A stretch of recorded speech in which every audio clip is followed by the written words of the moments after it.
My name is Sofia Lekka, Angelopoulou, Editor-in-chief of designboom, and I'm very happy to be on stage with Graeme of HBA. And I would like to start by briefly walking us through your background and your role as design director at HBA Residential, and giving us a whole overview a bit of what HBA consists of. Yeah, certainly. HBA started about 60 years ago in Santa Monica, California. One of the leading firms in the world for hospitality design, originally interior design, but expanding recently to 15 various studios under the umbrella of HBA. And that's expanded as well to 26 locations across the globe. Our headquarters now are based in Singapore. And yeah, our work at the moment still very much concentrates on that hospitality and hotel world. My role within that is as the architectural design director leading the London, European and East Coast US side for architecture. Out of the London studio, we are about 35 people in London, 35 in Singapore. But you put that in the context of HBA, which is a large company of 1,800 people globally. So we're very much boutique and very much about focused on residential development. And when I say that, that's really looking at working with our ultra-high net worth clients. That's working with royal estates on their palaces and properties. And more recently as well, as Greece is starting to see more and more of it, the branded residency sector as well, where hospitality and lifestyle brands are starting to move into that sector of the world. So that gives you a very brief overview of who we are as a practice and how I sit within that. We titled this talk, How Premium Living is Redefining the Future of Hospitality, but actually I would like to start with defining some terminology. For example, the word luxury, which is now being used and sometimes abused as a term. What does it mean to you, and what qualifies as a luxurious design? Yeah, it's a very good point. Luxury can be overly used. Boutique is very much overly used, and not everybody can have a boutique studio. I think the key with luxury, if you were defining that, it would be about exclusivity. It would be about scarcity, something ephemeral that not everybody has access to. And I think the overuse of it, where you're coming from, is to define luxury is to assume that it's expensive, or it's shiny, or it's a wow factor. What we look at with our clients and the world of true ultra high net worth luxury, it's much quieter. It's a quiet luxury. It's about refinement of detail. It's about how we work as designers to really embrace our clients' needs and desires. And work through that with people like we met today, and you've had all weekend in Athens, those fantastic suppliers, manufacturers, the design consultants that we work with in order to help deliver a holistic approach to what we provide for our clients. So yes, it is something that comes up quite often, and quite often we'll say, a lot of people will say they carry out luxury design, but that's not always the same level of luxury. And it varies from hospitality to residential as well. And when we talk about premium living, why do you think it's becoming such a powerful force in hospitality today? Yeah, if you take a step back from the sort of hospitality outlook, when you think of a residence, it's the most private space that you'll ever own or occupy. It's very, very personal. It's very emotive for you as a person, and probably for your family as well. And as we develop designs with our clients, we look to harness something which is very important or endearing to them. Quite often we'll be working in terms of families that are looking at legacy. They're looking at heritage of passing on to future generations, which is something I feel Greece has a very strong handle on in terms of passing down to generations. And then you take in the level of servicing that sits within true luxury design development. There's a hidden layer that we have to design, which looks to provide service routes, access points and strategies for staff managers of the houses and the staff within the house to move stock spaces, refresh spaces without overlapping with the front of house areas where you will have the residents moving through. So if you start to take those two components of residential design and that home away from home, and you think of the servicing component, then there's a lot of synergy with the hospitality world. And probably the best way of looking at that now is very much what's happening with the branded residencies. You can see that it starts with the hospitality brands. You see the lifestyle brands, so you have the fashion houses of Versace and 𝗬𝗏𝗿𝗁 bringing in their own branded residencies. You have automotive brands such as Aston Martin and Bentley and Miami. And what they're looking to harness, I guess, really is that service part, to bring the service of hospitality, but to make it feel like a true home away from home, one that you spend weeks in rather than years. And that's a real key driver for a lot of the design responses you can see just now on screen. This is in Miami, a project we're working on Miami Beach with Zaha Hadid as well. You can see the sort of level of detail and offering within that really becomes attractive to people who have multiple properties spanning across the globe. And they have different requirements and how those are serviced and how they can increase their time and objectivity, I guess, in life without worrying about the details. I actually did want to ask you, because we do see more and more of big fashion houses and automotive brands expanding into the residential market. And I mean, you did touch upon it, but why do you think this is appealing both to, I mean, the brands themselves and to the developers, but also the buyers? I mean, the person that buys a Fendi bag, why would they be interested in buying a Fendi branded residence? It's interesting you use Fendi. We have done Fendi Casa in Dubai. I guess from a developer point of view, in the first instance, you look at that as being, there's very much a value add for the developer by incorporating that brand identity into his development, his or her development. Then you bring a level of recognition, you bring a level of marketing, which helps to then push the price point up. Because it adds to the exclusivity. Again, it goes back to that concept of luxury and how we can sell that to people to deliver something that's truly special. The challenge, I guess, is we start to see more and more of the branded residential developments coming online across the globe. As at what point does that become saturated, where you lose that specialness? You lose that ability to truly say that it is all luxury, and you start to create lower echelons of that approach. From a buyer's point of view, you obviously have very strong brand loyalty for people. Yeah. For me, it would be automobiles and motorbikes. For other people, it will be fashion brands and handbags and clothing, and so you already have a brand affinity. To then have the opportunity to effectively live your life immersed in that brand, or to associate your lifestyle with that brand, brings an added level, again, of exclusivity.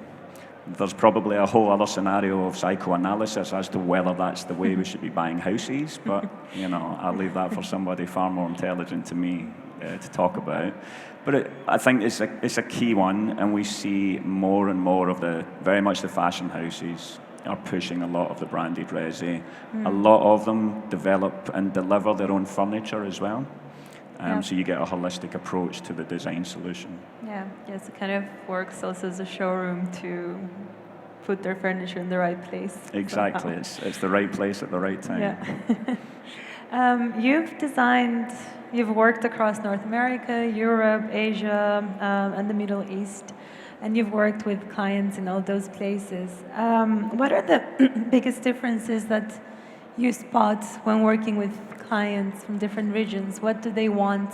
And is there a difference between the areas? Yeah, I think it's perhaps not based on ethnicity or specifically a culture.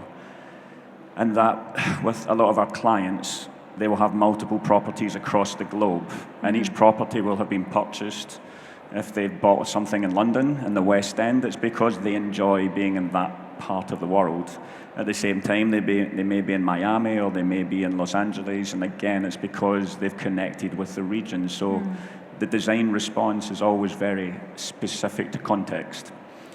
In saying all that, there are some peculiarities and very specific cultural traits which we work with. If I take our teams based in Singapore and Mumbai, you look at designing, especially in Mumbai, to the principle of Vastu, which is the Indian principle similar to Feng Shui, where the placement of the bedrooms and the kitchen and the living spaces is very specific to the orientation on the compass.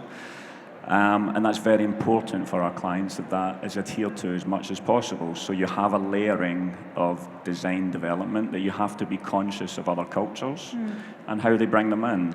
They also transpose themselves to other parts of the world. So if we're working with Middle Eastern clients, a large part of the dining experience will be based around the ablutions, the ceremony of washing before food is taken up, and also the living space, the majlis, within the Middle Eastern culture is very important to position correctly within the property. You'll have a very formal majlis, which is for receiving guests, and then you'll have a very much more private majlis space, which is normally hidden away and very much about the family only being in that area. So each region has its unique quirks. If I were to take Europe, and if you take London and Paris and Milan, what we find very much is touching on the branded residencies. You don't see as much of it because the brand itself is London, Paris, and Milan. And so that is very much about the heritage. It's very much about the refinement of detail. And it's how we incorporate that into our design response to be a modern interpretation without being pastiche, without recreating something that was made 200 years ago. So yeah, each region has its nuances, but ultimately our clients are they are citizens of the world, and they very much know why they're buying properties in areas and what style they expect it to conform to. I mean, when we talk about, as you mentioned, citizens of the world and the idea of a more global wealth, do you feel that this is creating a more homogenized idea of luxury, or do you think that, as you mentioned, regional identities are becoming more important and you try to look for these specific details or rituals or concepts that will make each space more attached to its local culture rather than a general idea of luxury that covers all global I think it's, if you take the first point in terms of homogenized luxury, I always feel it's slightly the Instagrammable approach to what is good design, the vignette of a detail. It looks fantastic when you see that as an image, but it has to have a lot more soul and it has to have a lot more depth to it to truly be well-designed architecture, interior design, furniture, lighting, the layering that has to go into that. Yeah. So to answer that question, yes, I understand where the concept of a homogenized luxury comes from. What I would say is at the upper end of luxury, there's less risk of it being homogenized because it is so exclusive. The work that we do, the work that we're sharing on screen just now represents about 35–40% of what we can share. The other 65% of our work is ultra-exclusive, non-disclosure agreements, to the point that it's very much about each client is very protective of their design that we prepare for them. It's very much their private space, and they guard it quite strongly. So in that instance, you then suggest perhaps there isn't so much homogeneity because each one truly is sort of unique to the person. The details and that unique element, we always try to build with the client. We always try to find something, whether that's a connection to family or it's a connection to heritage, or there's a specific interest, be that equine sports, or whether that's something else. Perhaps they're into watches, but they have a thing that is their thing. we look to build that in and use that as our design drivers. We spend a long time in concept development, look and feel with our clients as well to really drive the brief and help develop it.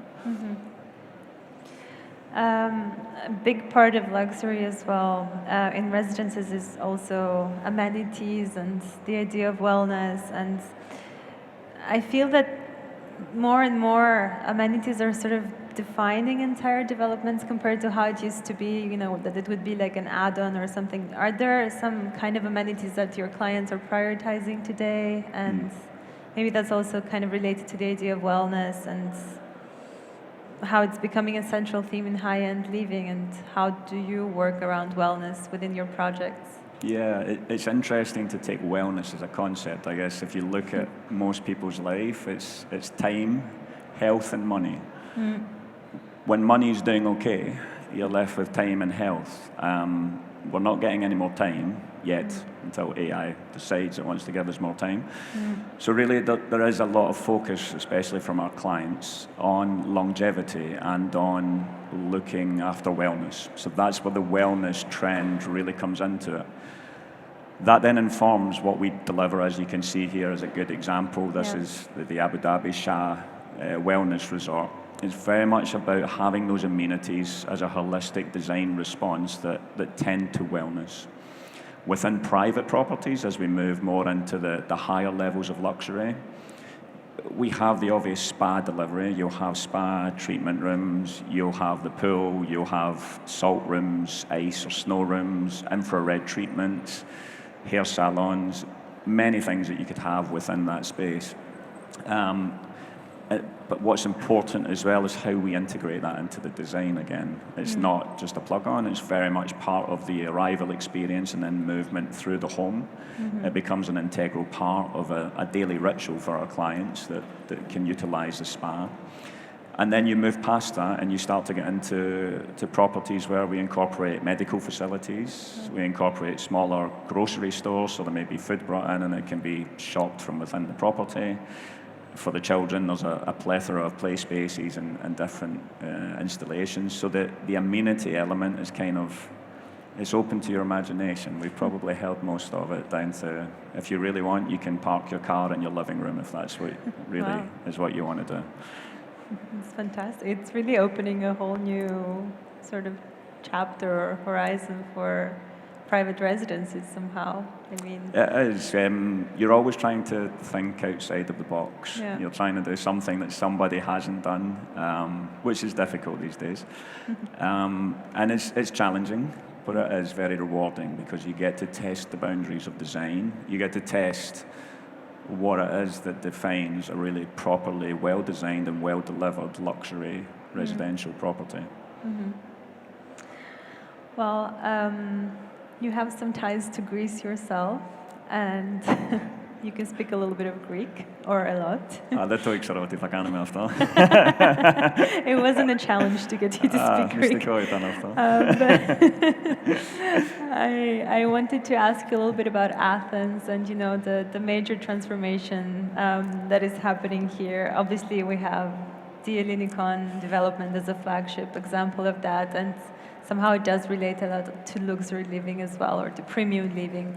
And I wanted to get your take on that as to what opportunities such a project can bring to Greece. And, you know, there are two sides in this conversation, and maybe I would call it two sides of the same coin. I guess this is very much my own personal take of how I see the sort of development. And in the first instance, you know, I think it's fantastic what's happening across Athens from a long extended period of depression within the economy and across wider society.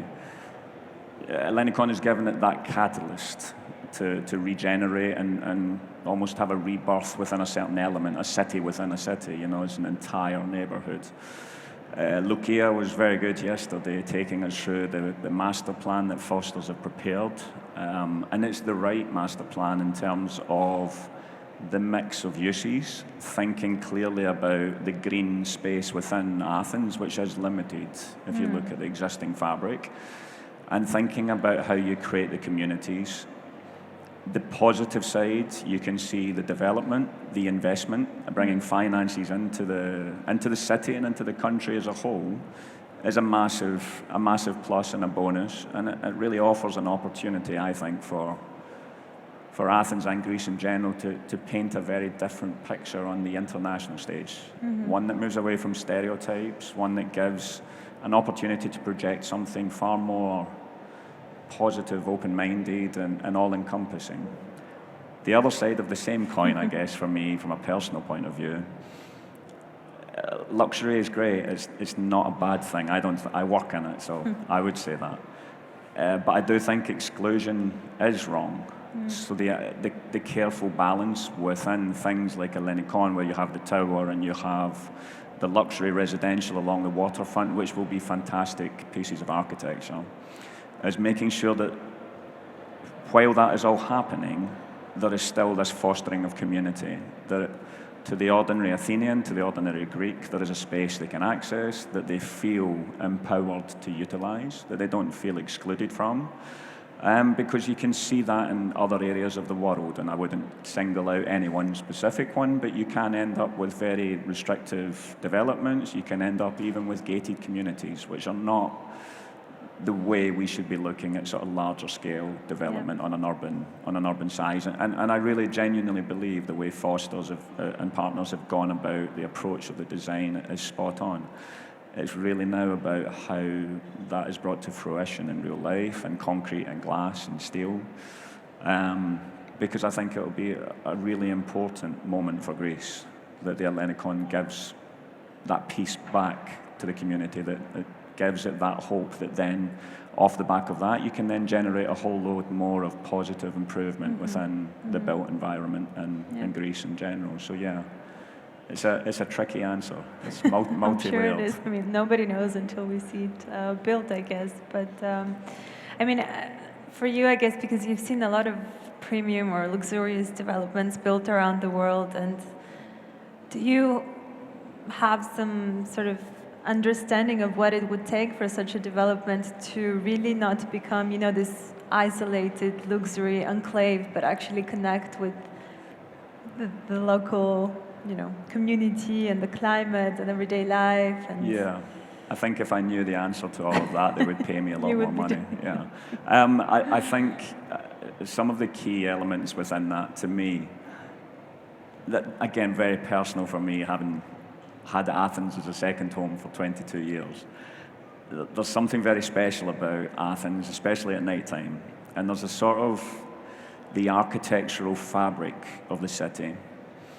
In my mind, it was never meant to be perfect. It was never meant to be polished and beautifully, holistically clean. There was always meant to be an edge around that.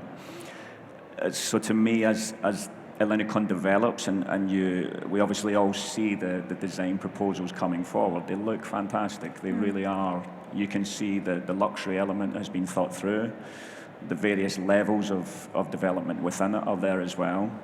And I think that's great for that location, but you wouldn't want to lose the character and the soul and the heart of what I think makes Athens and the wider Greek culture very special within the built environment, Athens isn't Paris. It's not trying to be London. It's not Berlin or Milan. It has its own voice. It has its own identity. So I'm hopeful that what we see as it continues to develop over the coming years is something that stays true to that heritage of the built environment here. Yeah. And I mean, talking about Greece opening up this new chapter in terms of developments and hospitality, is there something that excites you the most about the country's role within the next chapter of global premium living? Like, how can we sort of create unique opportunities here in the future? I think it's a tricky question. I think Greece has, as you guys will know way better than me, it's got very unique landscapes, it's got very unique lighting, it's got very unique character and culture. The hospitality side is unbelievably strong, and you can see that going from strength to strength as it starts to develop and really fully embrace the sort of new positivity that's coming forward. within our teams and our hospitality teams carrying out work in Greece, winning jobs in Greece and developing across the country, both on the islands and on the mainland. You can see a real positive drive and energy. I think what would be special is if that design development or that conversation that we're having really took on its own drive and character. That Greece starts to set the agenda for what is hospitality and potentially set the agenda for what is luxury residential in the Mediterranean basin as a whole. You know, you have Athens as a major hub. There's various other government and intercontinental agreements obviously ongoing which bring investment to the area. The challenge, I guess, from politicians down to simple architects and interior designers is to think about how that could be embraced in order to give back for the next 20, 30 years, not to be short-sighted, not to think of the next 5 to 10, but think about future generations. Yeah. How do we deliver an improvement? I thought it was really interesting yesterday when, again, Lekka from Foston Partners talked about car ownership in Athens and the number of journeys made by foot and as we know, the difficulties of walking down the pavement. Yeah. Is thinking of all that level of detail and improvement that can happen. And I do feel as the designers, we're the guardians of that process. We need to be there. I think Juan spoke brilliantly on the previous talk as well about helping our clients understand why we're making certain design moves and why it's not always the same thing repeated. We have to evolve. We have to think of different ways to improve our environment and hopefully, ultimately, leave something better for those who come after us.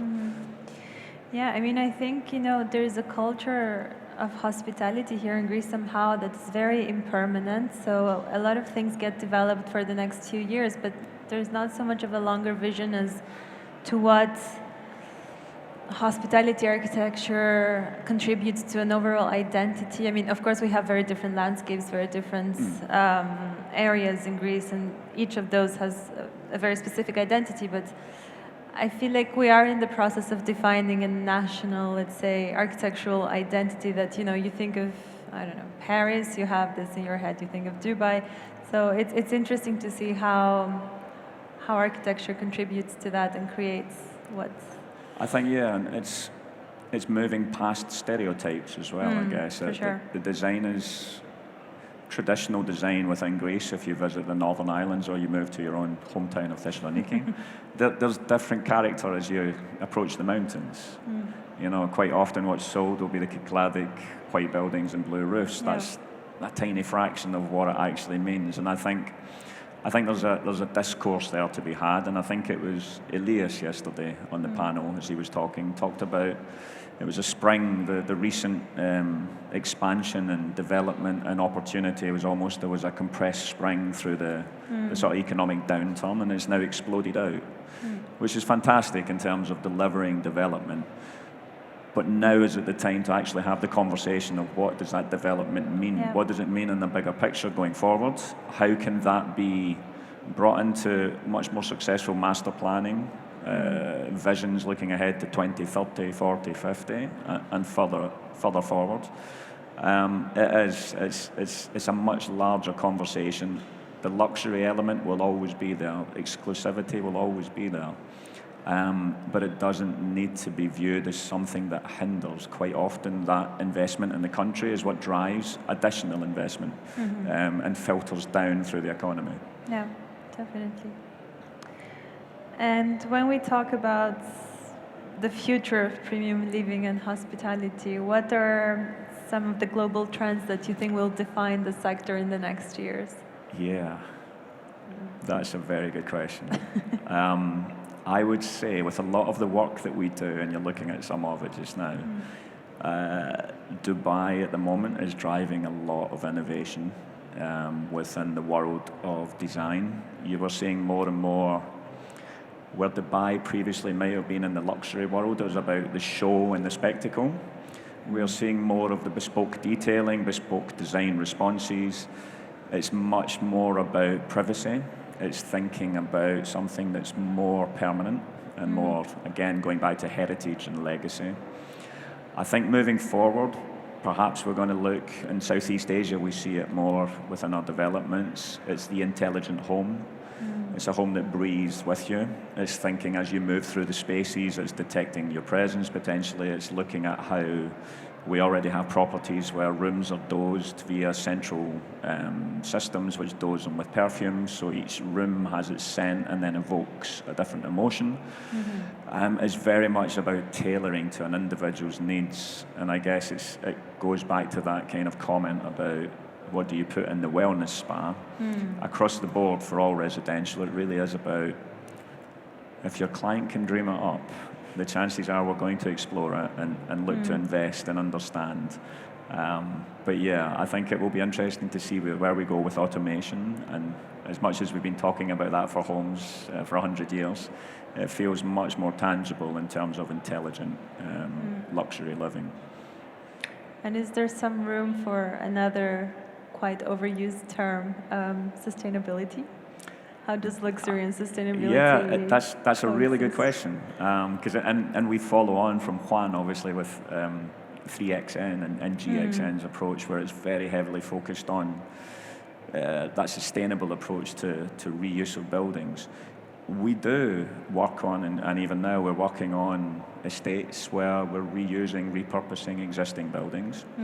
The quality of finishes in them sometimes makes it challenging in terms of its source, because there is a desire for it to be so premium and so unique. But it is still very much driven by government legislation, and how we frame the conversation of sustainability has to come from that point of view.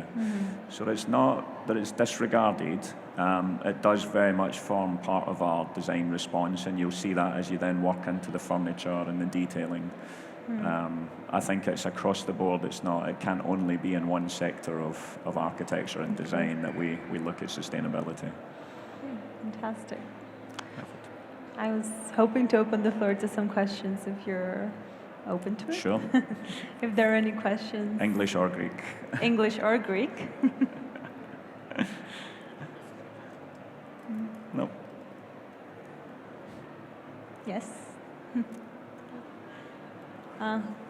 So we got Do we have a... Thank you.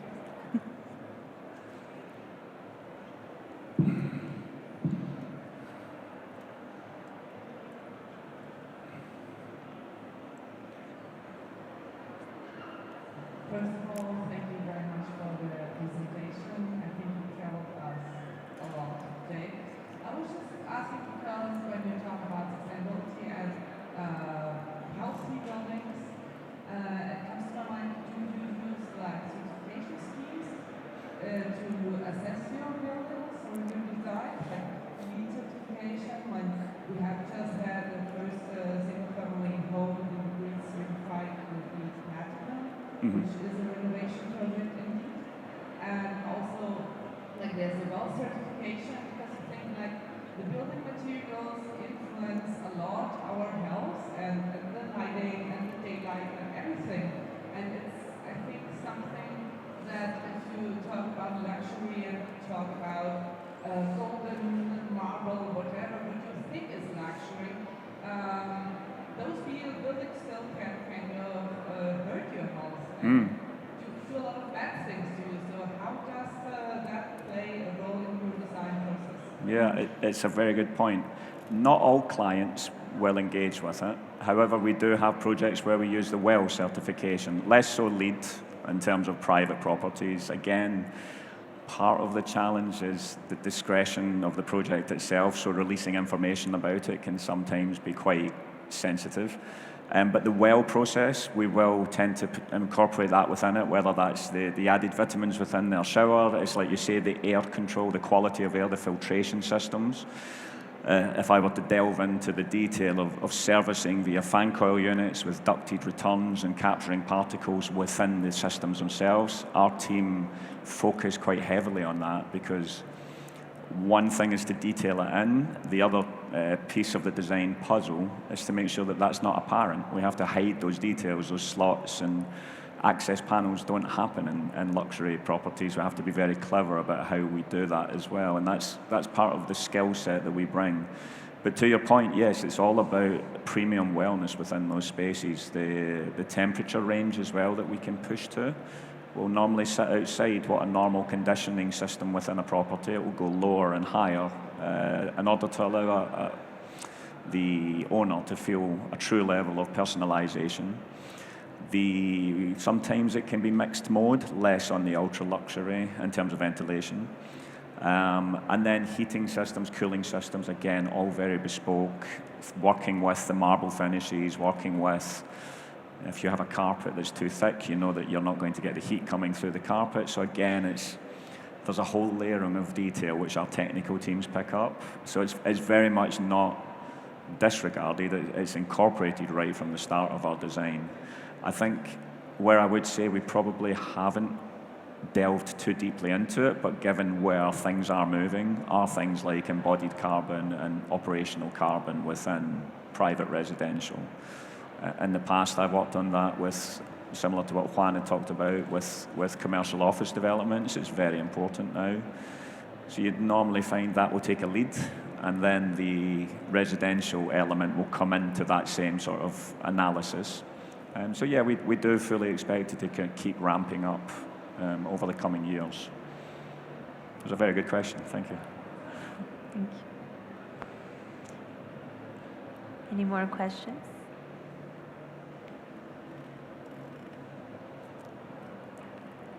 Perfect. Thank you Then very I think much. we can close it here. Thank you very much. It was super insightful. Ευχαριστώ πολύ για την ευκαιρία σήμερα και για το Σαββατοκύριακο. Πολύ ωραία ήταν. Πάρα Ευχαριστούμε πολύ. Θα το ξανακάνουμε στα ελληνικά τώρα. Μπορούμε να τελειώνουμε έτσι. Δεν μπορώ να κάνω όλα.